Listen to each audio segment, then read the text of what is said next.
আচ্ছা, আপনারা কি মুর্শিদাবাদের একজন প্রবীণ বক্তা, খুবই বিখ্যাত মুনাজির হযরত আল্লামা মাওলানা মুফতি জুবায়ের হোসেন মুজাদ্দিদি নাম শুনেছেন না শুনেননি? দেখেছেন? দেখেছেন, শুনেছেন? খুবই প্রবীণ এক সময়ের, এখনো এই রকম বক্তা মার্কেটে খুব কম। এই মুফতি জুবায়েরকে নিয়ে এই ভাড় ফিতরাখোর মৌলভী ইয়াসিন বলছে মুফতি জুবায়েরকে আমার মাদ্রাসার গেটম্যানও করব না। কি ম্যান করবে না? কারণ ও কিছু জানে না। আমি আজকে আপনাকে দায়িত্বের সহিত বলছি, দায়িত্বের সহিত এই ভাড় ফিতরাখোর ইয়াসিনকে যদি বর্ধমান থেকে তুলে নিয়ে এসে মুফতি জুবায়েরের সামনে বসিয়ে যে কোনো একটা কিতাবের নাড়া আপনার কেনা আরবি ইবারত পড়ে শোনাতে পারে, তাহলে বলবো তুমি হচ্ছে বাপের বেটা। শুধু বাপের বেটা নয়, তার সাথে সাথে 50,000 টাকা তোমাকে উপহার দেওয়া হবে। কয় হাজার? 50,000।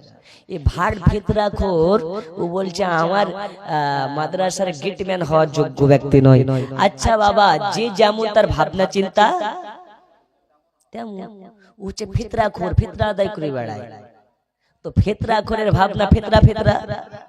আর উনি হচ্ছেন মুনাজির মুফতি জুবায়ের সাহেবের যতগুলো ছাত্র আছে ও জানেই না যে ওর কোথায় কোথায় ছাত্র আছে। এখন এইরকম একজন ব্যক্তিকে নিয়ে কুরুচিকর মন্তব্য করেছে। কেন? মুফতি জুবায়ের তাদের আকাবির যারা, তাদের অনেক যারা ওরা যাদেরকে আকাবির মানে তাদের কিছু আকাবির হচ্ছে কাফির কাফির কাফির।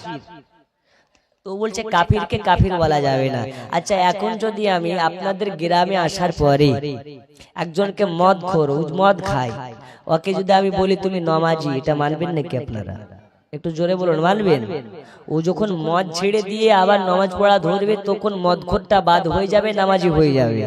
কিন্তু একজন মদখোরকে নামাজি বলা যাবে না, একজন নামাজিকে মদখোর বলা যাবে না।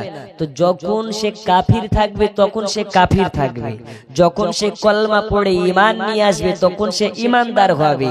এরা জাহিল মূর্খ বলছে কাউকে কাফির বলা যাবে না। আমি আজকেও আপনাকে আবারও বলে যাচ্ছি,